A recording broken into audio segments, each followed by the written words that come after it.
เอาไว้เผาหัวเผาสวนงัวเขาสวน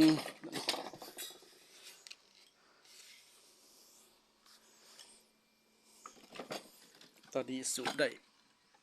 ครึ่งหนึ่งมาลองมันจะเถื่อ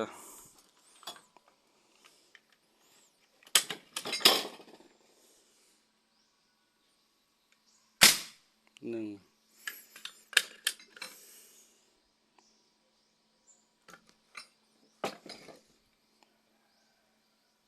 สอง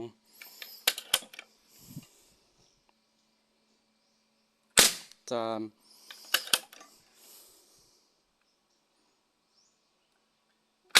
สี่ห้า